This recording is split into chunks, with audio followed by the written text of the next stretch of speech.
Hi, I am Malka Kourosh and welcome to Design Santa Barbara. This week we are in Santa Barbara Design Center and I'm going to share some of my favorite treasures with you.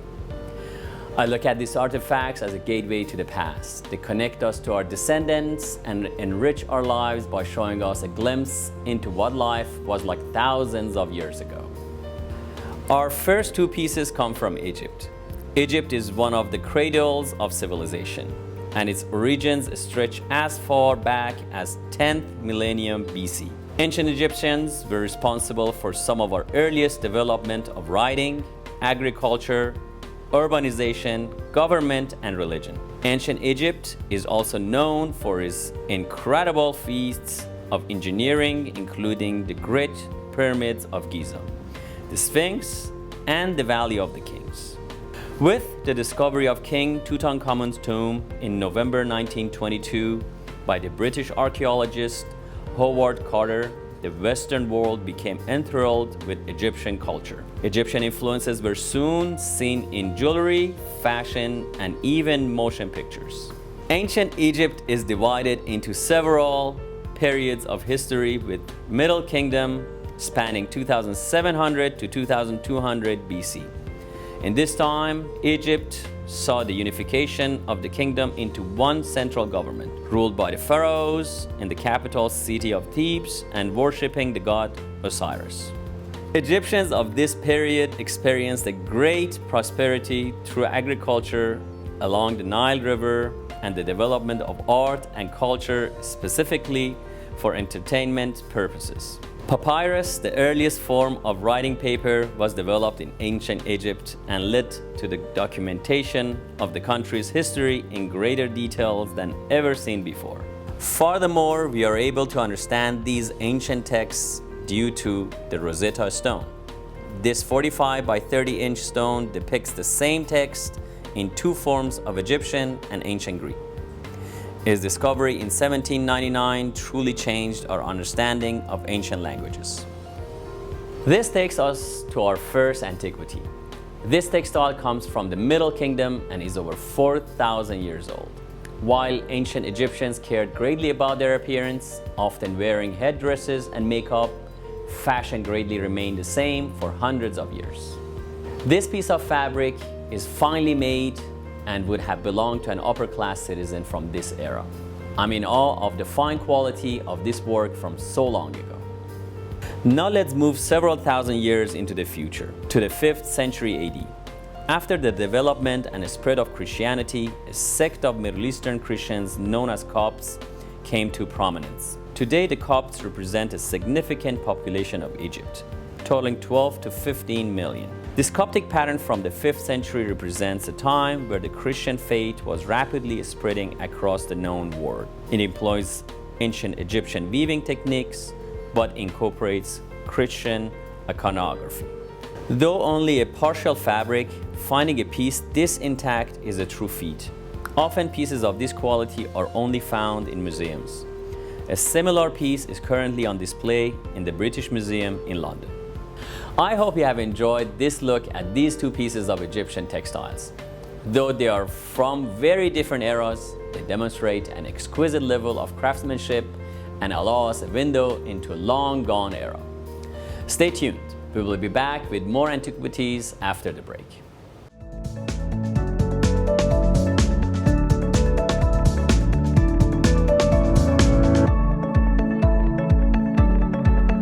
Stay tuned. There is more Design Santa Barbara after the break.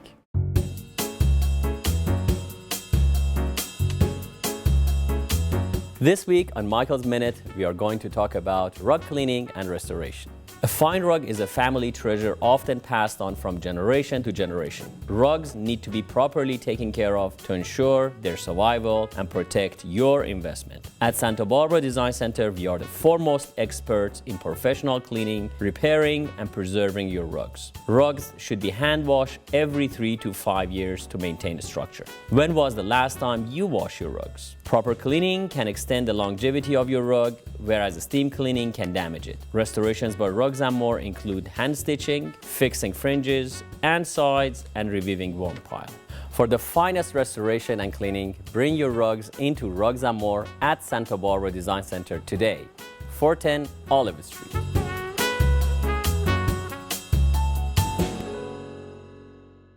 Welcome to Rugs & More. We provide the West Coast with the most comprehensive collection of new Oriental and antique rugs. Rugs are solid art investments and often become cherished family treasures. Our limitless inventory will warm up your home. Exotic or traditional, tribal or modern, our rugs weave stories through intricate patterns, compelling colors, and touchable materials. Number one in Santa Barbara for over 20 years. Visit us today at Rugs & More, 410 Olive Street in Santa Barbara.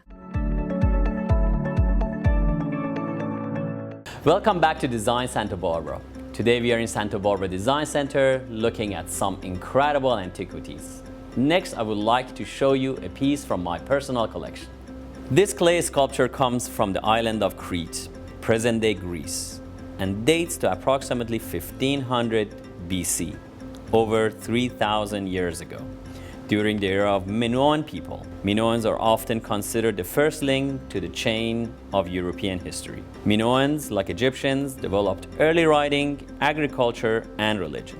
They primarily worshipped the goddess figure and were the first civilization to domesticate bees. To this day, honey from this region is regarded as among the finest in the world. The Minoans relied heavily on seafood and were generally peaceful people. Although there are remnants of fortifications and weaponry, the Minoans did not have a significant military force during their centuries-long history. It's believed that Minoan culture died off due to a famine in the wake of a massive volcanic eruption on the site of present-day Santorini.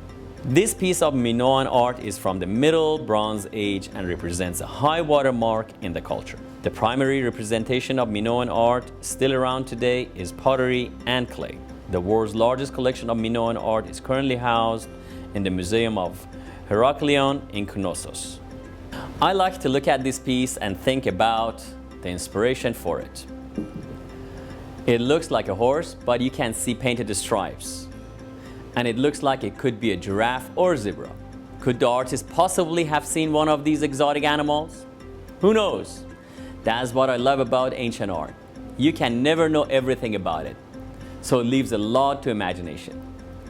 When we come back, we will be looking at some more fascinating artifacts.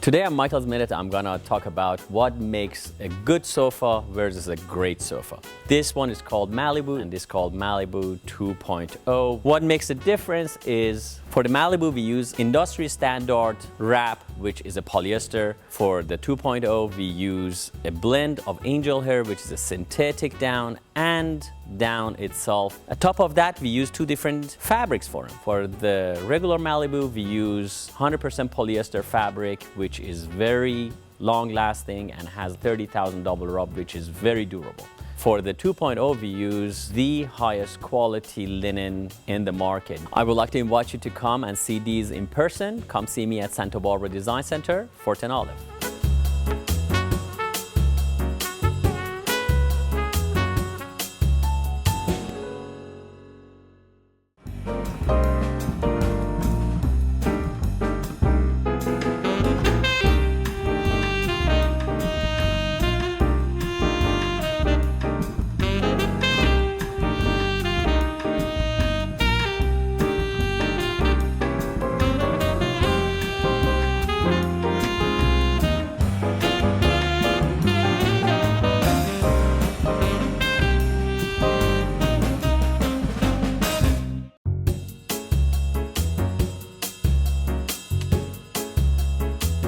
Today on Michael's Minute, I want to talk to you about transitional rugs. Although still majority of rugs we sell, they are traditional and classical rugs, but nowadays more and more designers and the projects they have requires transitional and modern carpet. On this side, we have a very beautifully handmade rug that has classical designs from Ziegler and Company, Sultanabad. On this side, we have an Uşak design. Uşak is a town in Turkey that originally made classical Turkish designs from 1,000 years to today, they're still making them. This particular one has a classical design, but has all the colors of today's interior. So it's beige with a little bit of eggplant color and gray in it. To see thousands of transitional, modern, and classical rugs, come to Santa Barbara Design Center, 410 Olive.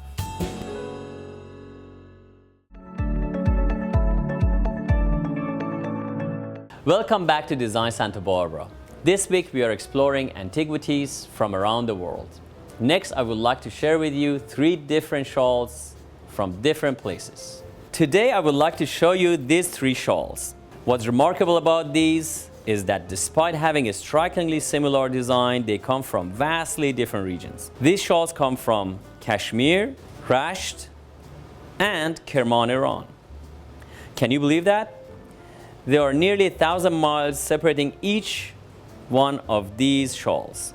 Given the age of these textiles, it's highly unlikely that the weavers ever cross past each other. It reminds me of how there are pyramids in South America, Egypt, and China long before any of these cultures knew of each other existed. It gives you a lot to think about, doesn't it?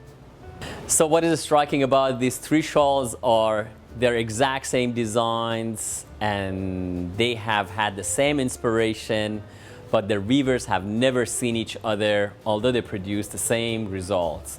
It is how the human brain works to me, that they have exact same inspiration and exact same goals, but they are never seeing each other. So here's the first one we have on our right hand side. It is a Kashmir shawl. This is woven in northern India. Northern India, Kashmir area is a remote, high mountainous region that not too many foreigners have gone there. Although, talking about the design, this is we call paisley nowadays. Paisley is a European design as we think it is, but it's not. So Sir Paisley went to India and got inspired by this design and created this around 1800s. For purpose of selling to the general public. That's why we call it paisley, but they are actually called bote. Bote means shrub, and these are little shrubs that create these magnificent designs. These take, I would say, something like about 25 years for one person to make, and this is made of pashmina. Pashmina is the little hair that goats at the end of the summer leave behind crossing the shrubs in the mountains, and people go collect them, and they make these type of shawls off of them. Aristocracy only could afford these ones. But again, the deal today is showing you these, that they have the same designs. They're part of a collection. This one out here is woven in northern Iran. This is Caspian Sea. Caspian Sea and Kashmir, they are more than 1,500 miles apart. But if you look carefully, the designs are, if not identical, they have the same inspirations. You have, again, the paisleys all over around. And you have it out here. Look at the edging. The edging has different color woven to it. This one has outside different colors. And the minor border, very similar to the minor border on here. And again, different people, different cultures, different languages, producing the very similar results. This last one comes from central Iran. Again, it's 1,000 miles from that, probably 2,000 miles from this. But then again, we have the combination of the same little paisleys, curvilinear designs. And if you look at the outside edges, we have, again, the multicolor edging and the minor borders that they depict the first 2. It is very fascinating to me that they are different, but they are the same. They are the same size and the same format as well. These pieces are legacy textiles. It most likely took one person a lifetime to produce by hand.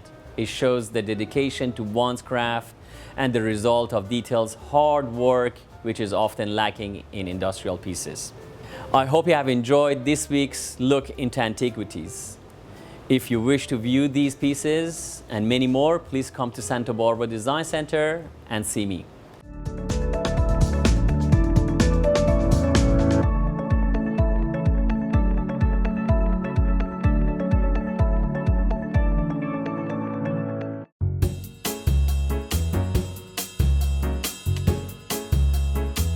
This week on Michael's Minute, we are going to talk about rug cleaning and restoration.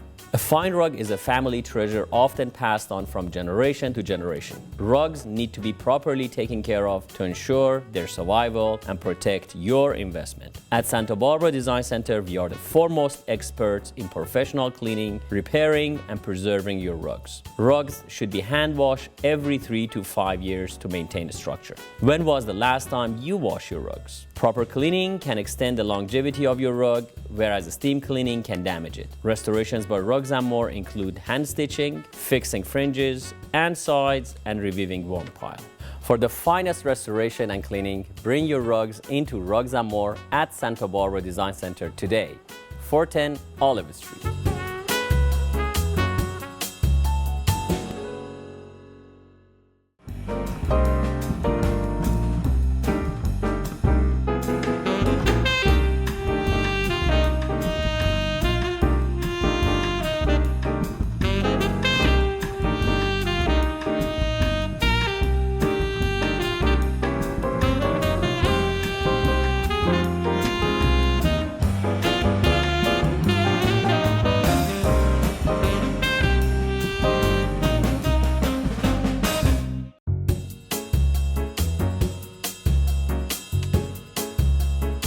Today on Michael's Minute, I'm gonna talk about what makes a good sofa versus a great sofa. This one is called Malibu and this is called Malibu 2.0. What makes a difference is for the Malibu, we use industry standard wrap, which is a polyester. For the 2.0, we use a blend of angel hair, which is a synthetic down, and down itself. On top of that, we use 2 different fabrics for them. For the regular Malibu, we use 100% polyester fabric, which is very long lasting and has 30,000 double rub, which is very durable. For the 2.0, we use the highest quality linen in the market. I would like to invite you to come and see these in person. Come see me at Santa Barbara Design Center, 410 Olive.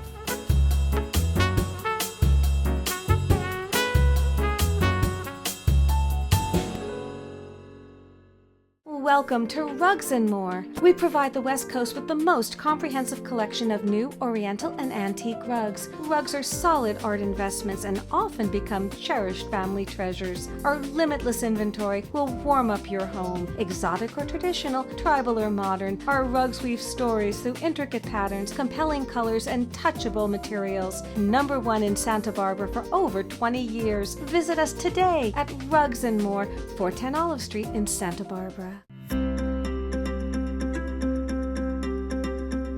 Today on Design Santa Barbara, we have a dear friend and world-famous painter, James Paul Brown, and thank you for coming to our show. I appreciate having you on our show. And we would like to start with a question. I understand you were groomed to become a banker. What happened that you're an artist now? It was an old family bank in the Midwest, and my great-great-grandfather started it.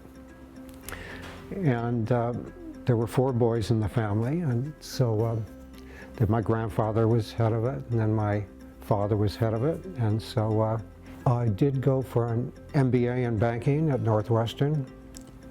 Didn't really work. Then I was going to be a lawyer and be head of the trust department, and I didn't like that either. But I was taking art. But it's sort of like Toulouse-Lautrec, if I can make a comparison here. His father was esteemed, and my grandparents and my father was esteemed, and during the Depression they would take care of the farmers back then, and they would do it on a handshake too. So, but it just didn't work for me. Well, that's actually wonderful. It's good that you're an artist because we enjoy your art probably more than your banking skills. So my other question is, how did you find your style? Once again, Toulouse-Lautrec, his mother loved his art when he was young. He was enabled by his mother, and I think my mother, I know my mother adored the little things I did as a child. And there was an artist from New England who lived nearby. We lived in the country, so I'd have to walk a couple miles to his studio and take lessons from him.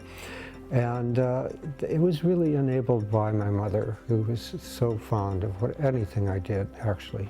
What are some of the works you're most proud of? I think in the late 70s, maybe 79, George Balanchine touched his sword with his lead dancer from New York City Ballet, John Clifford, who was the youngest dancer at that time in American Ballet Theater, New York City Ballet, and touched him with his sword and said, go to Los Angeles and start my company.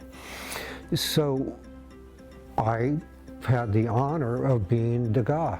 Degas painted the ballet for 24 years. I had 4 years with this incredible company. We had great dancers with the Los Angeles Ballet. Kelsey Kirkland's sister was our prima ballerina, and we had Brishnikov and Goodenough, and all these people came to our dance company, and we had a little studio, which I loved. I would wear my little painting outfit so I wouldn't get my paint all over myself and watch them, and it was the ballerinas were just, they could jump in the air, and so I first thought I could do it by sketching, you know, just sketching them.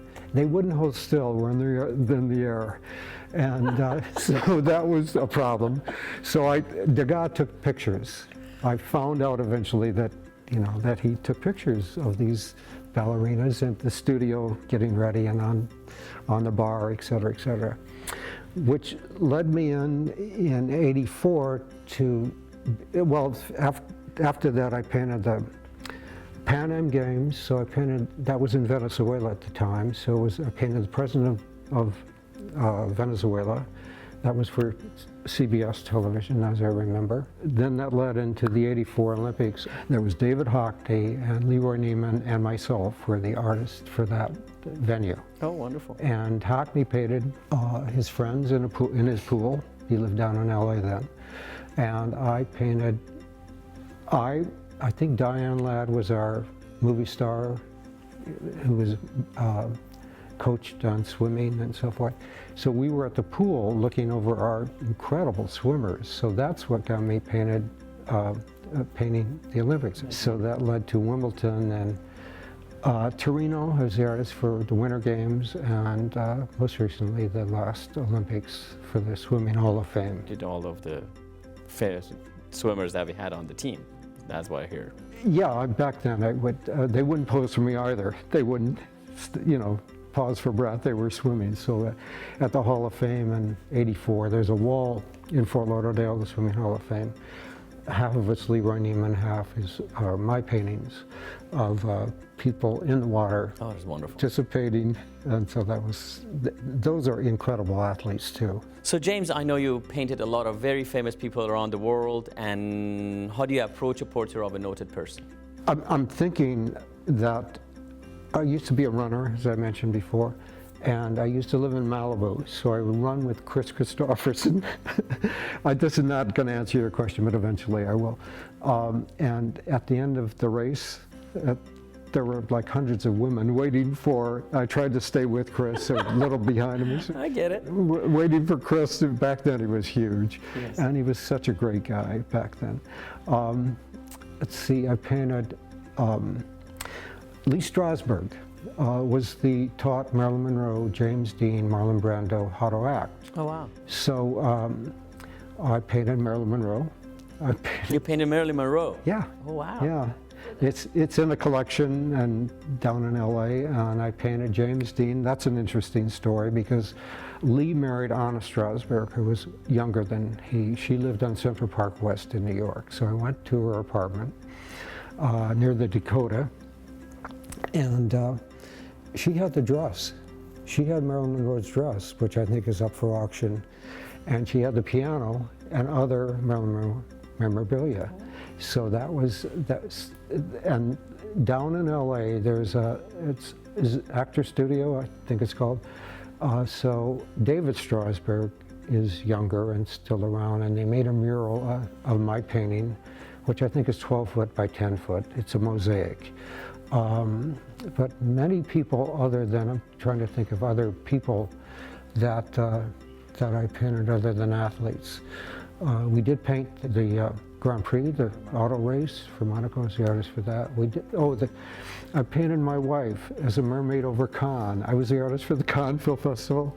So I stole an idea from Marc Chagall and Picasso.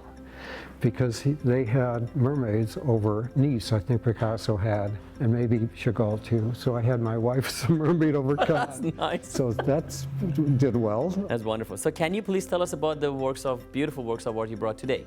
Maybe you can tell us a little bit about each. Yes, behind me for the Santa Barbara Zoo, I was the artist for a year, and Jemina the giraffe was alive. Jemina was a lady giraffe, and she went to heaven a few years ago.